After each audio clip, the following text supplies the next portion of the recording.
Towe jayi jleku we nous tentons. Wenye serpo Jésus l'engam tonton. We ouvi bubu toloto dido. Men demando enami pour bede. La ou fulo, la ou kulo. To wendak be pligoton lo lakbe. Alléluia, alléluia. Avant de commencer à partager la parole de Dieu avec vous, je vais demander à la chorale de nous exécuter le cantique 353. Nous allons écouter ce cantique avec une grande concentration pour que l'environnement soit davantage téléchargé pour communiquer le message à l'ensemble du peuple de Dieu.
Son nom est Jésus, le Sauveur, notre Rédempteur, notre grand frère, celui qui a subi afin que nous soyons là. Et il t'appelle aujourd'hui à ce lieu afin de te laisser un message. Et dit qu'un nouveau chapitre veut commencer dans ta vie aujourd'hui. Un nouveau chapitre veut commencer à être écrit dans ta vie aujourd'hui. Et avant d'y entrer, je voudrais remercier tous les devanciers venus du Saint-Siège, de la sous-région, mais également de la paroisse Miséricorde, pour se mettre en communion dans le processus d'action de grâce. Parce que l'action de grâce au Seigneur, c'est quelque chose de très important. Quelqu'un qui sait rendre grâce, c'est quelqu'un qui se réserve des choses inimaginables. Et le psaume 50, verset 14, 15 nous le dit très très bien. Apportez dans la maison de l'Éternel vos sacrifices, vos actions de grâce en louange. Apportez sans retenue tout ce que vous possédez, apportez. Parce que apporter des actions de grâce à Dieu, c'est le positionner comme le responsable de nos vies. Et placer Dieu comme le berger, le père, l'ami, le confident,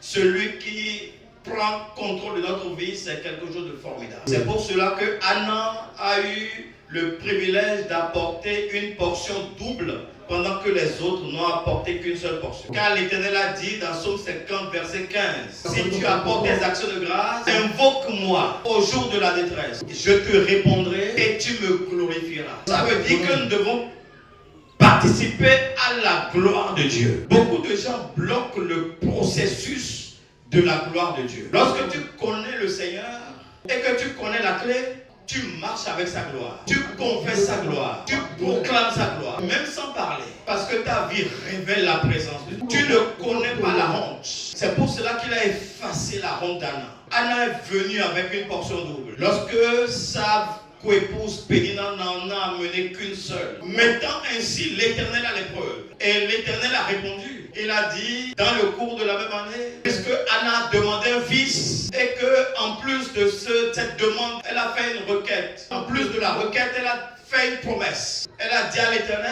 si tu me donnes cet enfant, je vais te le consacrer tous les jours de sa vie. Ça veut dire que Anna, même dans le manque, reste détachée. Il sait que c'est l'Éternel qui donne. Ton travail, c'est l'Éternel qui donne. Ton épouse, c'est l'Éternel qui donne. Les enfants, c'est l'Éternel qui donne. C'est l'Éternel qui coordonne tout. Afin que tu sois même là aujourd'hui, c'est l'Éternel. Et c'est une grâce que tu sois là. Parce que tu partiras plus équipé que tu n'es venu. Même si tu viens les mains moins chargées, tu pars les mains surchargées. Parce que l'Éternel a planifié ton arrivée. Tous ceux qui sont là aujourd'hui, sachez que vous êtes des chanceux dans le Seigneur. Et comme Anna a fait, dans le cours de la même année, qu'est-ce qui s'est passé? Elle est tombée enceinte.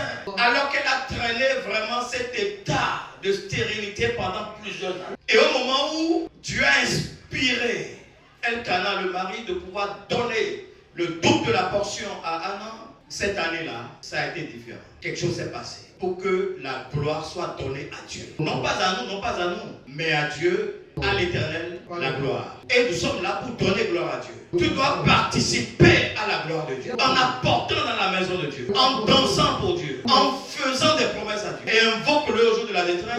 Et il te répondra et tu vas lui donner gloire. Et les gens viendront se prosterner devant l'autel de l'Éternel. À cause de toi, il en sera ainsi. Au nom de Jésus. Pour toi, pour moi, pour ceux-là qui sont dans le Saint des Saints, il en sera ainsi pour nous tous. Dès lors que nous avons saisi la clé et que nous l'avons utilisée, pas pour la mettre en poche, la mettre dans la porte pour qu'elle puisse ouvrir et te faire rentrer dans ta bénédiction qui va donner gloire à Dieu. Les choses sont scellées dans l'invisible et nous devons les amener à réalisation. Et aujourd'hui, l'Éternel est là pour te dire que le temps de la souffrance est en train de finir. Et je suis heureux d'être là pour passer ce message parce que je suis moi-même un exemple vivant de la souffrance dans le Seigneur. Ça fait plusieurs années que je devrais venir ici. Ça n'a jamais pu se faire. Mais je suis en totale communion avec votre chargé que je connais il y a plus de 25 ans et il est resté égal à lui-même.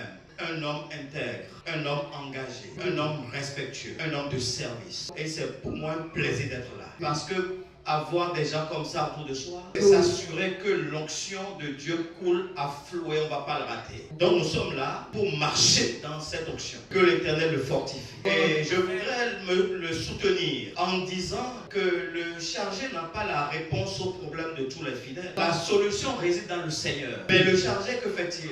Il montre le chemin, il exhorte, il édifie. il console. Il passe la main sur l'épaule des gens. Il essuie les larmes. Il tient par la main. Il marche avec le fidèle pour qu'il puisse révéler ou voir la gloire de Dieu. Et c'est pour ça que nous sommes là aujourd'hui. L'objectif du chrétien doit être réalisé. C'est quoi un objectif? C'est un objet placé devant, dans le viseur, une cible vers laquelle tu dois aller. Donc tu as la révélation par songe. Tu as la révélation de cet objectif par songe, par prophétie ou bien par inspiration interne. Et tu l'entends comme une parole venant du Seigneur, comme une mission qui t'est confiée. Ça peut être un objectif privé, ça peut être professionnel, ça peut être aussi spirituel, afin que tu ailles vers cette objectif. C'est une intention originelle que l'Éternel a formée pour toi et te met en connexion avec cette intention. Il te révèle cette intention pour que tu puisses la réaliser. Tu as l'objectif en face de toi. L'Éternel a dit à plusieurs, vous serez président, vous serez responsable de région, sous-région, d'une paroisse, vous serez directeur de société, vous serez épouse de président, vous avez un poste devant vous que vous devez prendre. Mais, alléluia. Alléluia. Est-ce qu'on est ensemble? Si l'Éternel te donne la vision, il te dit où tu dois aller, il te cache la façon dont tu dois y aller. Il te le dévoile au fur et à mesure que tu t'es mis en marche. Vous vous souvenez de l'histoire du peuple d'Israël? Ils sont sortis d'Égypte pour aller adorer Dieu dans le désert. Mais en réalité, c'est pour aller sur la terre de Canaan, déjà préparée. Il y a une voie par laquelle tout le monde passe. Les commerçants passent. Mais l'Éternel a jugé bon de ne pas faire passer son peuple par. Exode 13 nous le dit très bien. Il leur a fait prendre un grand détour. Je veux aller au Nigeria.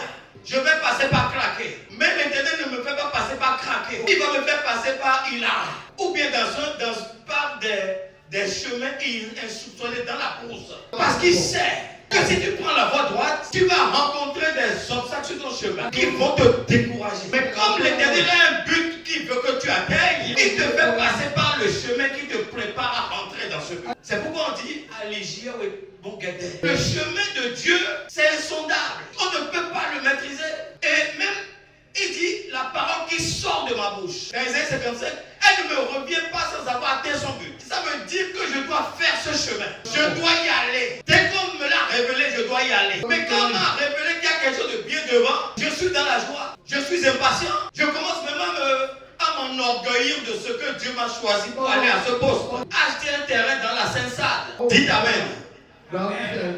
Et Jésus est venu pour nous apporter le salut. Dans Luc 2, versets 30 à 33 et 35. Au 8e jour, Jésus a été amené dans le temple par ses parents. Siméon l'attendait parce que l'Esprit de Dieu est sur Siméon pour lui annoncer qu'il ne mourrait pas sans avoir vu, mais le salut, le Rédempteur. Et quand Jésus est venu avec ses parents, Siméon s'exclame: mes yeux ont vu le salut. Salut que tu as préparé pour ton peuple. Lumière pour éclairer les nations d'Israël. Et quand il a dit ça, devant l'enfant qui était dans ses bras, devant ses parents, son papa et sa maman étaient admiratifs de tels éloges concernant leur fils. Ça veut dire que Jésus est venu pour un but. Ce but va s'accomplir. Mais il a ajouté quelque chose sur lequel on passe généralement rapidement. Il a dit à la maman de Jésus, dans verset 35, il dit: mets-toi à Marie. Une épée te transpercera l'âme, afin que les pensées de beaucoup de cœurs soient dévoilées. Vous comprenez la douleur qui attend Marie. Marie qui était présente le jour, tout au long de la souffrance de Jésus. Quand on cravachait son fils, quand on crachait sur son fils, quand on mettait la couronne d'épines sur la tête de son fils, quand on l'a mis sur la croix pour clouer ses mains et ses pieds et pour percer sa côte avec la lance. Quel moment peut supporter ça? Nous sommes contents d'entendre que nous allons être ci ou ça. Que vous allez charger paroissial. Et on dit: je vais charger. Je vais être président de région. Je vais être révérend. Quand te vois assis sur le ciel. Ou bien je vais être président de la République. Je vais être une grande dame, première dame. Une grande commerçante. Mais le chemin pour y aller. Joseph, le maître rêveur, comme ses frères, grands frères, se plaisaient à l'appeler. Il a rêvé effectivement. Joseph, l'avant-dernier fils de Jacob, qu'il a eu avec la femme qu'il aimait le plus, qu'on appelait Rachel, contre Léa. Rachel a eu du mal à enfanter, mais l'Éternel a vu que Léa n'était pas aimée, il l'a rendue féconde. Mais Rachel était aimée, n'était pas féconde. Mais par la grâce du Seigneur, à la fin des fins, pendant que le match était prêt à finir, pendant qu'elle était déjà découragée, pendant qu'on a déjà proclamé que cette femme elle est stérile à vie et que ça lui créait de la paix, l'Éternel lui a fait grâce. L'Éternel nous fera grâce. L'Éternel te fera grâce. Quand tu attends et que tu t'accroches qu'à à l'Éternel et dis, le temps arrive, je vais réaliser ce que je t'ai promis. Je vais te donner le nom que tu mérites. Joseph est ainsi né, il est né, aimé de son père. Le papa lui a cousu une tunique qui est différente de celle de ses grands-parents. Que l'amour de notre papa des cieux se révèle dans notre mode de vie quotidien. Pendant que les grands frères avaient une tunique simple, une tunique sans manches, qui est venue au niveau des genoux et unicolore.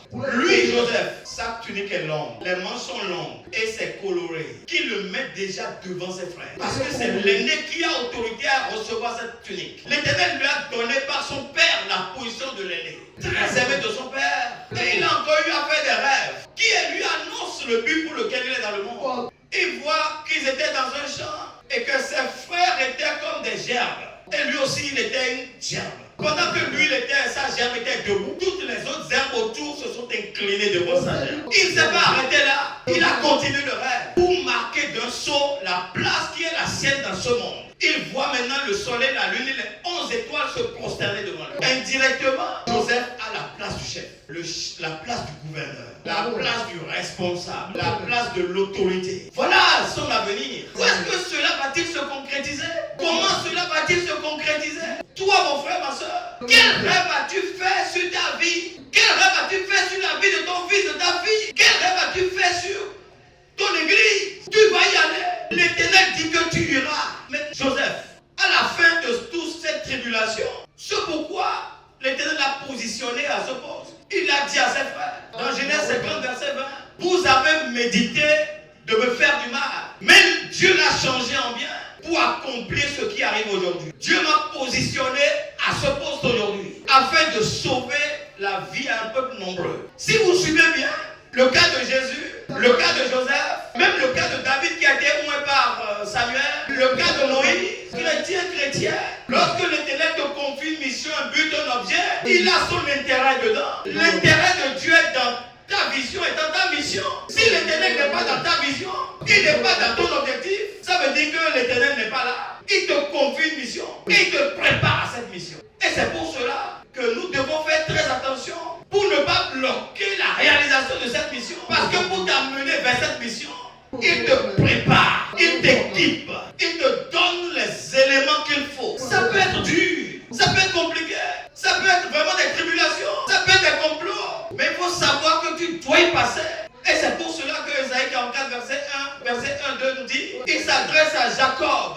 Jacob, mon serviteur, celui que j'ai choisi pour me réaliser cette mission. Tu penses que tu vas être président de la République pour rien, pour l'Éternel? Tu penses que Dieu veut te bénir pour rien? Dieu veut te faire première dame pour rien? Dieu veut te donner le poste qui est devant toi là pour rien? L'Éternel veut changer ton statut bientôt. Tu penses que c'est pour rien? C'est pour que tu puisses lui être utile. Donc il t'a choisi pour ça. C'est moi qui t'ai choisi et je t'ai formé. Alléluia. Alléluia. Alléluia. Alléluia. Je t'ai fait, je t'ai équipé. C'est moi qui t'équipe. Quand j'ai vu de te former dans le sein de ta mère, après je t'ai équipé. Comment veux-tu être en mesure de faire la mission si tu n'as pas été équipé? C'est une faute d'équipement qui fait que beaucoup de gens échouent dans la mission et deviennent donc des gens bénis de quelques jours. Je t'ai formé, je t'ai fait et je te soutiens. Donc l'Éternel a déjà décrit qu'avant de te choisir, il te prépare pour y aller. Es-tu prêt à aller? Et regardez l'expérience de Joseph. Joseph a commencé par grandir dans les jupes de sa mère, de son père. Mais la position qu'il occupait déjà dans la famille et les rêves qu'il fait ont créé la haine dans le cœur de ses grands frères. Et il est arrivé que ses frères soient allés pour perdre le troupeau très loin. Et leur papa envoie Joseph pour aller s'enquérir de leurs nouvelles. Et il arrive à Dothan et ses frères l'ont aperçu. Genèse 37, verset 19. On dit, voilà le maître rêveur qui arrive. C'est le moment qui est venu. Tuons-le et jetons-le dans la citerne. Nous dirons qu'une bête féroce l'a dévoré. Et on verra si ces rêves qu'il a l'habitude de faire, ça va se comprendre. Vous voyez la cruauté qui anime ses frères. Cette cruauté que porte la haine profonde à son encontre. Si l'Éternel te prépare à une grande destinée, tu vas connaître des moments de complot. Tu vas connaître de la médisance. Tu vas connaître des coups à planifier, des discussions pour te destituer, pour bloquer ton rayonnement. Donc c'est le plan de l'homme, suscité par le diable, mais permis par Dieu. Le cœur de l'homme, tortueux, rempli de haine, de jalousie, va nourrir la haine.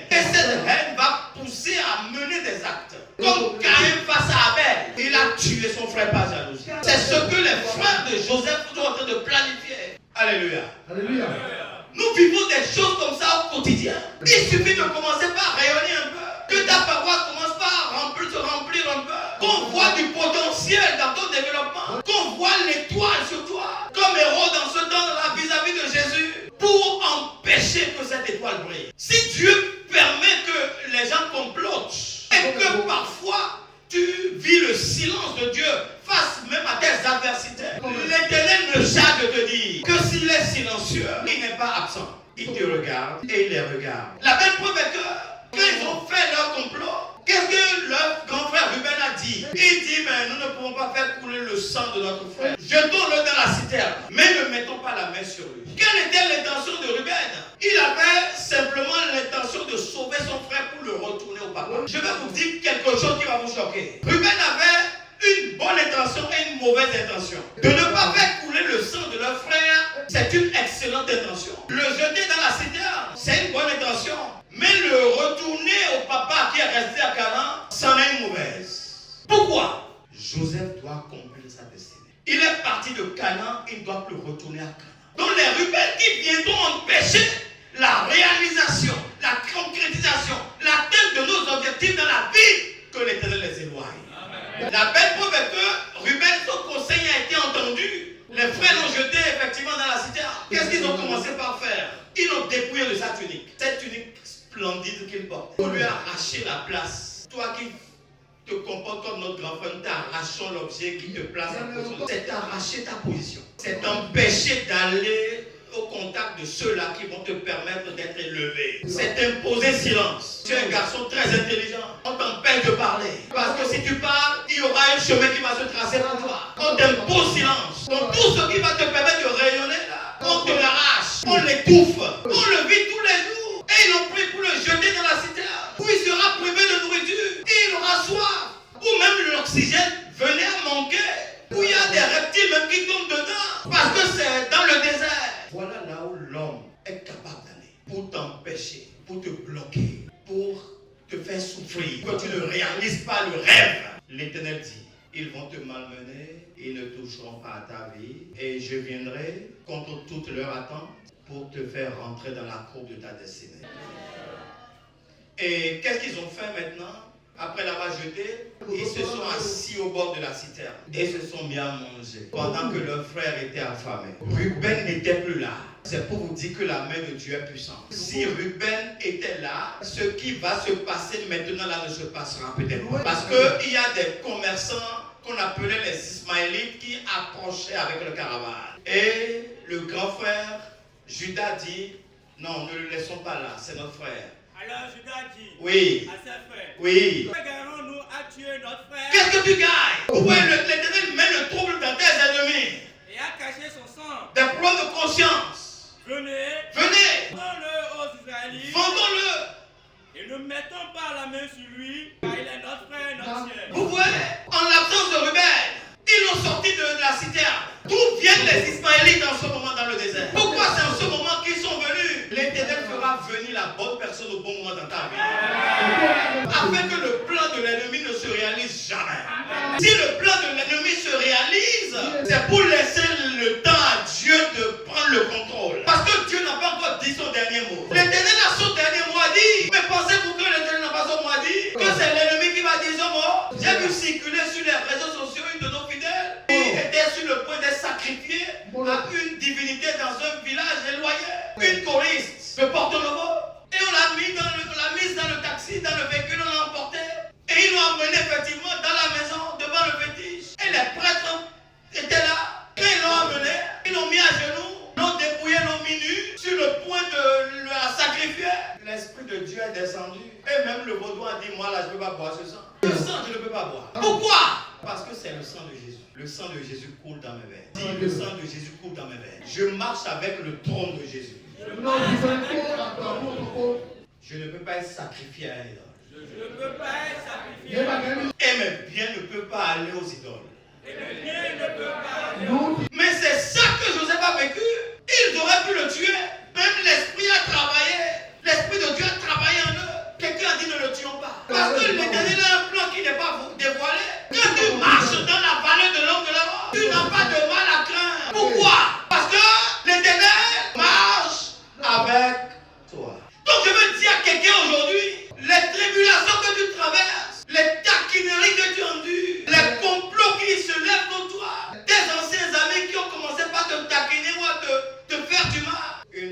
heure est en train de sonner parce que tu es un instrument de Dieu. Les Ismaélites sont venus, ils n'ont pas tué Joseph, ils n'ont plus retourné à Canaan, ce qui aurait bloqué sa destinée, et il doit être vendu pour aller sur le territoire de son potentiel. Et ils ont vendu le frère comme un esclave.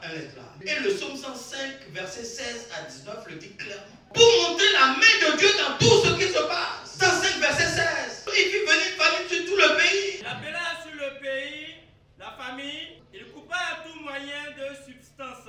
Donc l'Éternel a choisi d'amener la famine dans le pays. Si la famine arrive, ne pense pas que Dieu n'est pas là. Dieu veut révéler quelque chose. La maladie est venue. Ne pense pas que Dieu n'est pas là. Il est là. Il veut révéler quelque chose. Il veut te faire rentrer dans une dimension. Il veut changer ton statut. Il veut t'amener dans un pays afin que tu aies peut-être la nationalité de ce pays. Que tu puisses amener l'église dans ce pays. Que les gens puissent commencer par adorer Dieu dans ce pays. Ne pense pas que ta maladie est pour te tuer. Ta maladie est pour que tu sois guéri dans un autre pays. Pour t'amener dans la gloire de Dieu. Il envoya devant eux un homme. Il a envoyé devant eux un homme. Joseph fut vendu comme esclave. Joseph vendu comme un esclave. Oui. On serra à ses pieds dans des liens.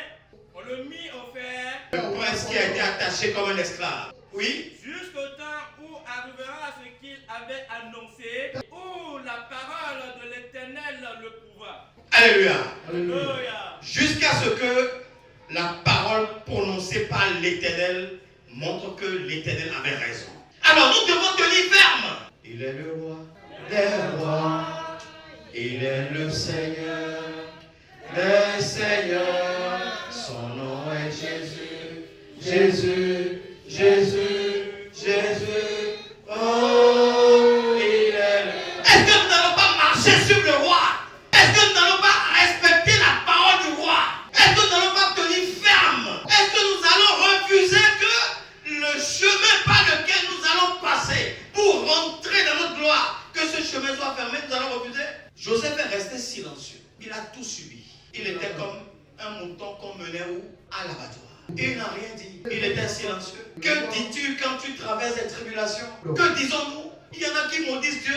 Dieu n'existe pas. Je me rappelle, il y a quelques années, j'étais encore en stage à l'extérieur. Et en ce moment, dans la ville où j'étais, il n'y avait pas d'église céleste. Donc, j'évoluais dans une communauté évangélique. Et nous prions ensemble. Nous partageons la parole de Dieu ensemble. Et parmi nous, il y avait un frère. Le lieu où on allait se réunir, c'était éloigné de la ville. Et les bus pour venir nous amener et nous ramener, ça venait très rarement. Parfois, en ce moment, il n'y avait pas les Uber qui permettaient de commander un taxi qui vienne nous chercher. On ne peut qu'en prendre que le bus. Mais nous n'avions pas non plus des moyens pour nous acheter de véhicules en ce moment. Et un jour, nous avons fini notre prière vers 13h.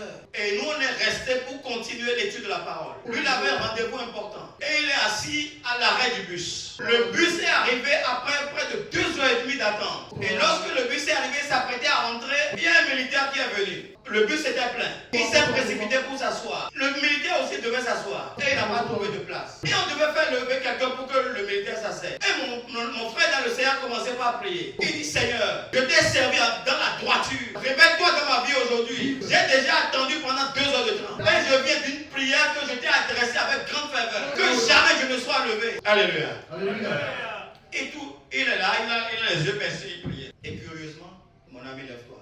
Et il s'est levé. Il est sorti du bus. Et le militaire s'est assis, le bus est parti. Il a commencé par maudire Dieu. Il dit Seigneur, vraiment, je te loue pour rien. Je te sers pour rien. Je me agenouille pour toi pour rien. Moi qui suis ton serviteur. Ceux-là sont-ils tes serviteurs? Tu m'as abandonné. Je n'irai plus au lieu de prière. Et il marchait. Il marchait près de 25 minutes. Il n'est plus revenu nous voir pour nous raconter ce qui s'est passé. Il a pris son chemin. Il s'en allait. Quand il voit les Samuel qui passaient, et il regarde. Deuxième Samuel passait. Et une personne qui était sur sa moto passait aussi. Il s'est empressé d'arrêter celui qui était sur sa moto pour lui demander mais qu'est-ce qui se passait. Il dit le bus qui a démarré de l'arrêt de bus tout à l'heure a fait un choc à l'intersection et il y a eu près de 25 décédés. Et sur le goudron, il s'est mis à genoux. Il dit Seigneur, je te loue.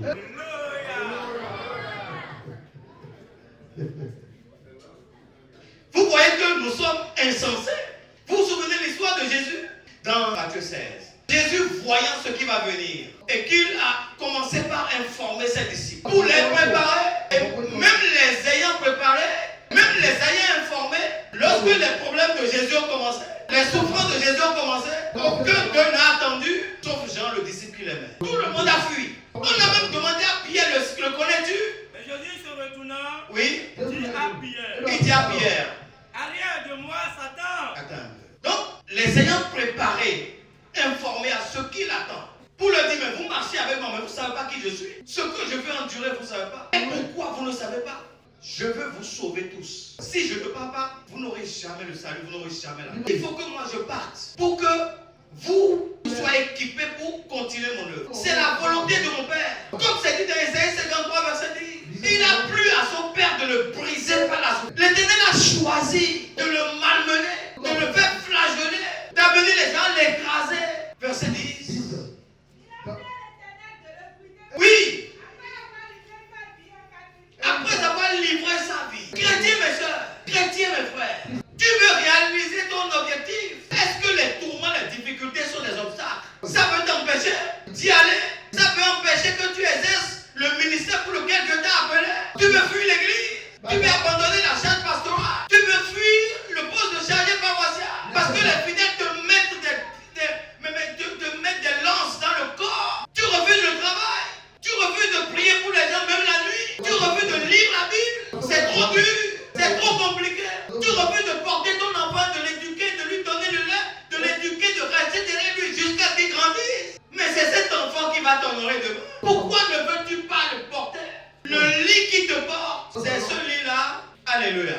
Alléluia. C'est celui-là que tu vas porter demain. Tu vas porter ton fils, ta fille. Ne l'abandonne pas. Reste derrière lui. Console-le. Édifie-le. Prie pour lui. Bénis-le. Ne dis pas des paroles méchantes à son endroit, afin qu'il puisse réaliser sa destinée. Parce que si tu l'abandonnes, comment veux-tu un jour être honoré par son nom? J'ai une soeur en Christ qui m'a dit un jour, papa, je remercie le Seigneur parce que mon ex m'a plaqué. Parce que l'homme que j'ai vu, il s'occupe de moi comme d'une princesse. Lorsque le mec l'a plaqué, elle pleurait, elle ne dormait plus, elle n'arrivait même plus à manger.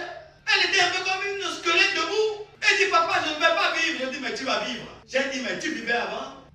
Si tu vivais avant, tu vivras après lui. Pourquoi pleures-tu parce qu'il t'a abandonné? Mais il t'a abandonné parce qu'il ne te mérite pas. Celui qui te mérite arrive. Pourquoi es-tu dans la tristesse? Ils t'ont arraché ce poste. Un autre est en train de se présenter pour que la gloire de Dieu soit révélée.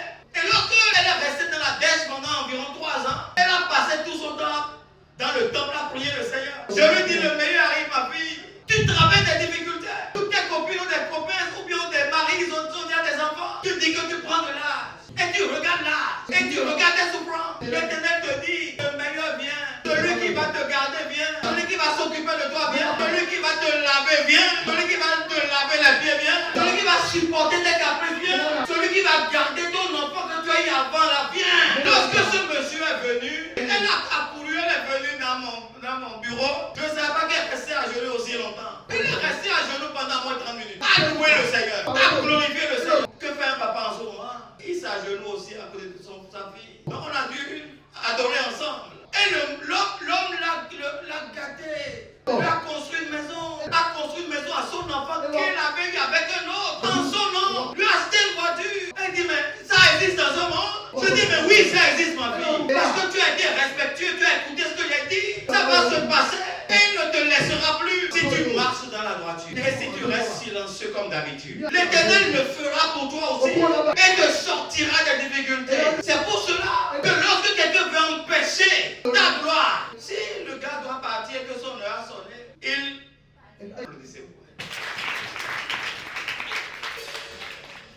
C'est pourquoi Jésus a dit, arrière de moi, Satan. Oui, Matthieu 16.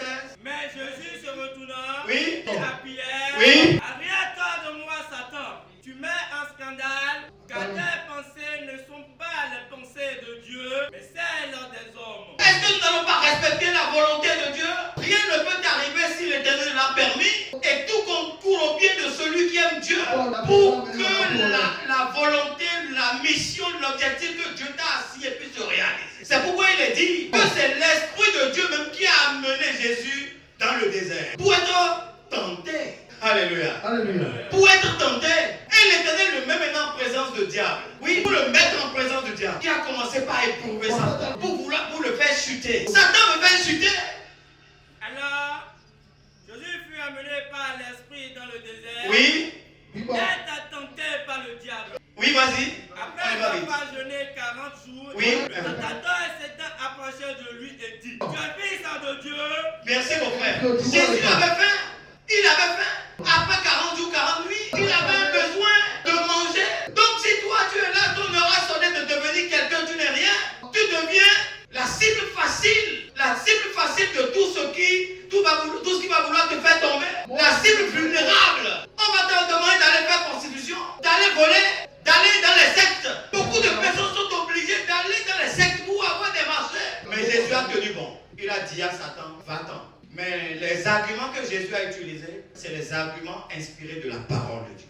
Les paroles de Dieu. Et Satan aussi utilisait la parole de Dieu. Jésus lui dit, oui. retire-toi Satan, retire-toi, car il est écrit, tu adoreras le Seigneur ton Dieu, tu le serviras lui seul. Est-ce que c'est la nourriture qui va me pousser à rejeter Dieu? Est-ce que c'est le manque de mari qui va me pousser à rejeter Dieu? Est-ce que c'est parce qu'on m'a arraché quelque chose qui m'appartenait qui va me pousser à repousser Dieu? Est-ce que c'est les positions, l'argent qui vont me pousser à rejeter Dieu? C'est pourquoi Jésus même a dit, ma nourriture est de faire la volonté de mon Père. La nourriture ne peut pas te pousser à te donner n'importe quoi. On a rencontré des fidèles, nos filles fidèles portaient des jupes mini en train de faire les pavés.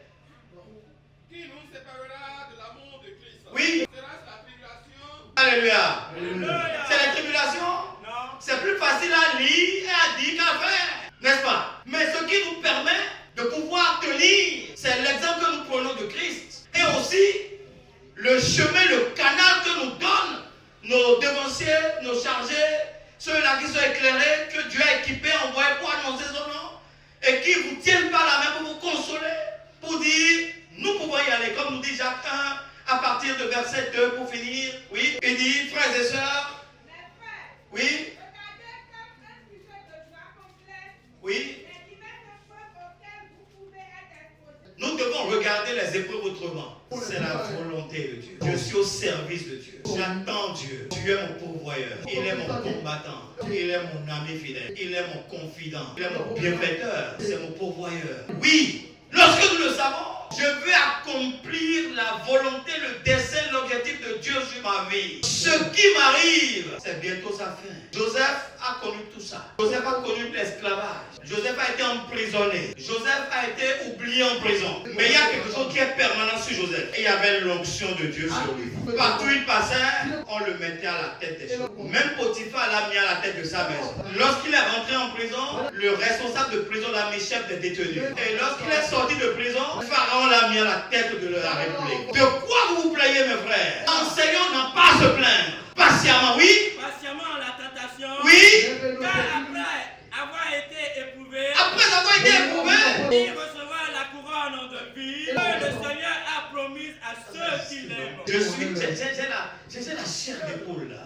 Il a dit, mes frères chrétiens, mes soeurs, marchons avec assurance. Sachons que Dieu marche avec nous. Et que ce qui nous arrive, c'est pour honorer, glorifier le nom de Dieu. Que ceux qui veulent comploter continuent de comploter. Ceux qui veulent arracher continuent d'arracher. Moi, mon nom est écrit là-haut, là-bas. Mon nom est écrit là-haut, là-bas.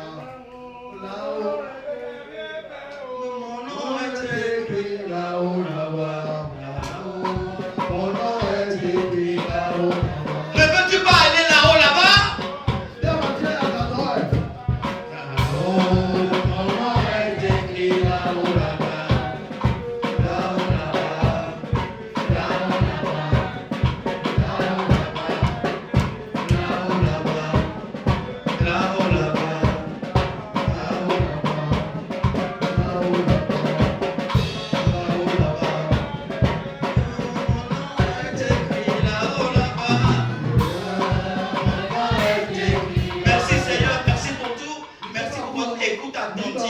Sachez que vous êtes les bénis du Seigneur. Vous êtes les Joseph du Seigneur. L'Éternel a dit, je marche avec vous. Il n'y a rien que vous puissiez craindre. Quand vous marchez avec moi, les vêtements ne peuvent pas s'user sur votre corps. Même les sandales ne vont pas se briser à vos pieds. Si tu marches, je t'essuie les larmes. Je t'essuie la sueur. Les gens vont penser que tu marches dans le soleil. Moi, j'envoie le clématiseur. Tu ne sens pas la sueur. Tu ne sens pas le soleil.